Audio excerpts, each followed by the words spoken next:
Hello చూడండి నా Tata yes బండి టింకరింగ్ అయిపోయింది. మొత్తము పెయింటింగ్ డిజైనింగ్తో సహా చేసినాము. బండి డిజైన్ చూడండి, బాగుండే లైక్ షేర్ చేయండి, ఓకేనా. బండి ఎఫ్సీకి పోతుంది ఈరోజు. ఇది చూడండి బండి ఎట్టా ఉంది, కామెంట్ చేయండి నా ఎట్టా ఉందో చూసి బాగా. ఇంకా దీనికి బ్యాక్ ఎల్లో వేయాలా ఎఫ్సీ కోసము. అవి కూడా వేసిన తర్వాత మీకు కస్టమర్తో రివ్యూ కూడా మాట్లాడిస్తా. చూడండి లోపల ప్లాట్ఫాము మొత్తం బ్లాక్ వేసినారు, వైట్ కాంబినేషన్ అని. ఇంకా చూడండి ఇది మళ్ళీ ఈ సైడ్ కూడా సేమ్ డిజైనింగ్ మనకి. చూడండి ఇంకా డిక్స్లు వేయలేదు. డిక్స్లు ఫ్రంట్ ఎల్లో బ్యాక్ ఎల్లో వేయాలి ఎఫ్సీ కోసము. అవి వేసిన తర్వాత మీకు చూపిస్తా.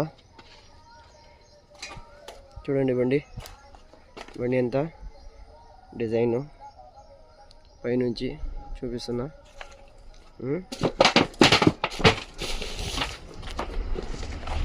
ఫ్రంట్ షేపు ఇంకా అద్దాలకి ప్యాకింగ్ చేసినాము, తీయలేదా. ఓకేనా, బాయ్.